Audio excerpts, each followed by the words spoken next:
Before I went to Yosemite, I was quite stressed out. I was dealing with a bunch of knuckleheads on the computer and cell phone. I had to shout at this one guy. I lost my cool, lost my temper. I planned the trip to Yosemite because I heard what an incredible place it was, and I'd seen many beautiful pictures of Yosemite Valley, and I actually had a picture on my desk of Yosemite Falls for many years. And I'd been to Mariposa Grove, but I'd never been to Yosemite Valley. And I just never got around to going, whether it was the crowds in the summer or the cold in the winter or not having chains. And finally I said, it's time to go. After we had made reservations to go camping in Yosemite Valley, I felt great. I always heard how difficult it was to get reservations, and it was Monday night and I got reservations for Tuesday morning. The drive up was bittersweet because I was still caught in the stresses of the modern day life of cell phones and computers. I could feel a lot of tension in my jaw, but also I was juxtaposed with the excitement of going to one of the most beautiful places on planet Earth. I felt a sense of relief when I entered the park. The park rangers were so nice, friendly, and the energy of the park was very refreshing. The air was crisp. It was good because I had told my wife it was going to take 4 hours and it actually took 5, and finally we were at the park. I definitely felt relieved.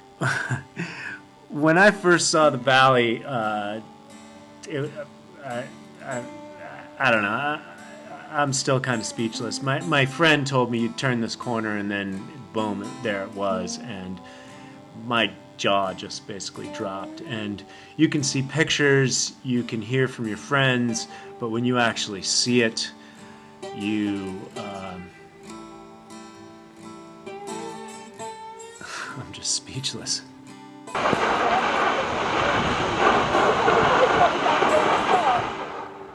When I was in the park, my energy totally shifted. First of all, there was El Cap, something I had seen on postcards and pictures my whole entire life, Ansel Adams photos, and there it was, huge, majestic, right in front of my face.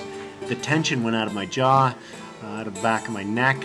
Even though I had to set up camp and do a couple quote-unquote stressful things, I felt really relaxed and at home. Is dirt dirty? If it's real dirt?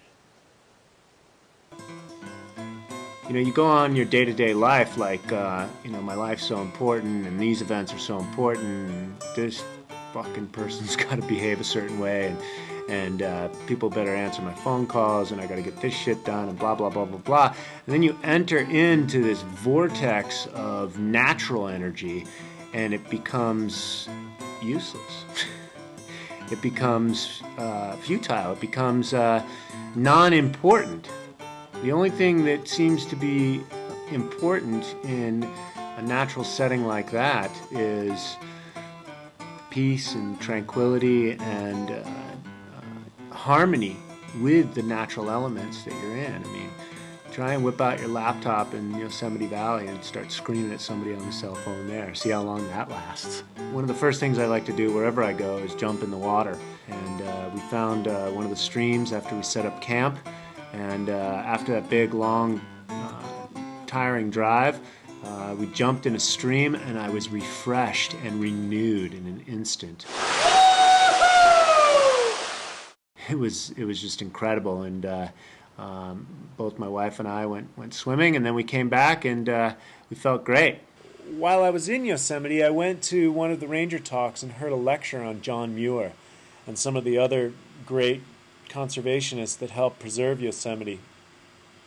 It was very profound, and that type of information sat deep with me and enhanced my whole experience at the park. Hey, it's Troy Casey, the Certified Health Nut, here with Little Troy, and today we're here on planet Earth to talk about my new discovery, the cure for all diseases.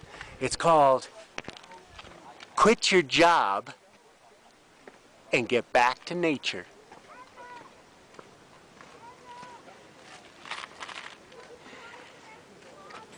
Have a great day.